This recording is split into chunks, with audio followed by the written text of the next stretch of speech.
Νίκη, η Αναστασία Τελιανίδου έχει πέσει σε ένα ανθοπολείο που γίνονται παραγγελίες και από το εξωτερικό για τα παιδάκια να πάνε στις μανούλες τους στα λουλούδια και έχει εκεί μια αγκαλιά υπέροχη. Καλημέρα Αναστασία μου, καλημέρα και στον καλεσμένο μας. Καλημέρα σε όλες τις μανούλες. Χρόνια πολλά και στη δική μου μαμά Ορτανσία είναι έτσι. Να τη χαίρεσαι. Η μάνα είναι μόνο μία.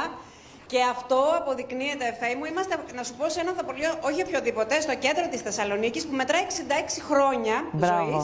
Το πιο παλιό ανθοπολείο της Θεσσαλονίκης. Κάτσε να αφήσω τη γλαστρούλα. Εδώ. Και να καλημερίσουμε τον ιδιοκτήτη, τον κύριο Σίμω Ζούπα. Είμαστε ανάμεσα, κύριε Ζούπα, εδώ σε ανθοδέσμες που είναι έτοιμες όλες για μαμάδες. Ναι, είναι η πρώτη παρτίδα από αυτές που θα φύγουν για τις μαμάδες σήμερα. Χωρισμένη σε Δυτική, Ανατολική και Κεντρική Θεσσαλονίκη. Οι περισσότερες παραγγελίες είναι μέσω του διαδικτύου πλέον. Αυτές εδώ είναι πιο πολλές από το εξωτερικό. Οι παραλήπτες λοιπόν θα είναι στη Θεσσαλονίκη, Ανατολική, Δυτική, αλλά ο Αποστολέας είναι μέχρι και από το Περού. Ναι, είναι κυρίως τα παιδιά που έχουν φύγει τον καιρό της κρίσης. Θέλουν να είναι μια επαφή να έχουν με τους γονείς τους κτλ. Οπότε εμείς δίνουμε αυτή την ευκαιρία. Μπαίνουν στο διαδίκτυο, κάνουν την παραγγελία τους. Έχουν γίνει παραγγελίες από ένα μήνα πριν ακόμα, ας πούμε, για αυτή τη μέρα. Από κάθε γωνιά που υπάρχουν Έλληνες, που οι μαμάδες τους είναι εδώ στη Θεσσαλονίκη. Για πείτε και καμιά χώρα ακόμη, Περού. Πολύ μακριά, πολύ... Και σίγουρα από Ολλανδία πολύ, έτσι. Από την Ευρώπη, εντάξει, από παντού. Από το Περού, από το Κατάρ, από την Ιαπωνία, από την Αμερική πάρα πολλές, από Αυστραλία. Γενικά από όπου υπάρχουν Έλληνες και όχι μόνο παιδιά νέα, ας πούμε, αυτά που έφυγαν τώρα με την κρίση, ακόμα και μεγαλύτερης ηλικίας, με ηλικιωμένους γονείς εδώ. Μα δεν θες άλλο καλύτερο από αυτή την έκπληξη. Τώρα είναι, το λέω και να τριχιάζω, του γονιού που του λείπει το παιδί του και ανοίγει την πόρτα και θα πάρει στην ανθοδέσμη με μια κάρτα. Χρόνια πολλά. Έτσι, αυτό είναι. Με μια κάρτα, όχι οποιαδήποτε κάρτα, Φέη. Με μια κάρτα γεμάτη συγκινητικά λόγια, πρέπει να σου πω. Δεν διαβάζω για να μην δακρύσετε τώρα όλοι μαζί.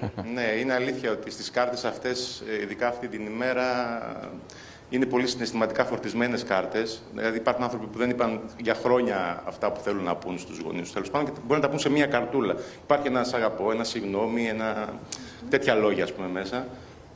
Που είναι συγκινητικά ακόμη και για μας, ας πούμε, που τα βλέπουμε κάθε μέρα. Μπράβο, εγώ έχω σου ευχαριστεί πάντως από το πόσο μακριά η Ελληνίδα μάνα, η μαμά της ζακέτα να πάρεις και το να είσαι καλά, να προσέχεις και όλα αυτά. Δεν την ξεχνά ο κόσμος όσο μακριά, τα παιδιά όσο μακριά κι αν μένουν. Η πρώτη ανθοδέσμη, κύριε Ζούπα, από τη Ζηρίχη 1,5 μήνα πριν. Ναι, είχε έρθει αρχές Απριλίου η πρώτη ανθοδέσμη. Η πρώτη παραγγελία για φέτος είχε έρθει από Ελβετία πριν 1,5 μήνα περίπου. Υπέροχα λουλούδια και υπέροχα και αυτά που ακούμε. Η απόσταση μεγαλώνει την αγάπη, άλλωστε, έτσι. Υπέροχα και αυτά που ακούμε, τα παιδιά να νιώθουν την ανάγκη. Δεν έχει σημασία και 50 και 60 και 70 χρονών όταν ζει ο γονιός.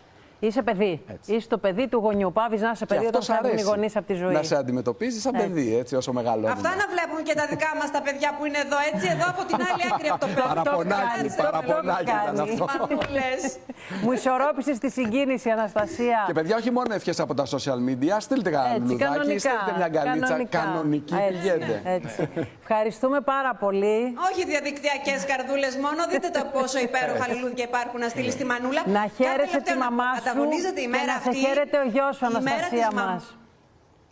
Η μέρα της μαμάς, πολύ γρήγορα να πω, της μητέρας, ανταγωνίζεται στα ανθοπολεία την ημέρα των ερωτευμένων. Είναι στα όρια, κονταροχτυπιούνται. Ναι, πάντως υπάρχει... Είναι η μία γιορτή μπροστά, άλλη. Ναι, είναι αλήθεια αυτό. Τέλεια. Υπάρχει μια διαφορά. Η μέρα της μαμάς είναι κάθε μέρα. Ναι. Και να μην το ξεχνάμε αυτό και να της λέμε ένα «σ' αγαπώ» κάθε μέρα. Και να πω κάτι και του πατέρα. Και του πατέρα. Έτσι, ισορροπία είναι αυτή τη σχέση. Είναι μοναδική η μάνα, είναι μοναδικός και ο πατέρας.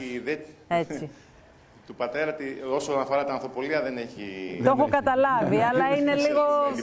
είναι λάθος τώρα. Και οι πατεράδες, ευχαριστούμε πολύ. Χρόνια πολλά. Χρόνια πολλά, να είστε καλά. Προσπαθούν τα τελευταία χρόνια να το αλλάξουν. Κάπου τον Ιούνιο είναι η γιορτή του πατέρα.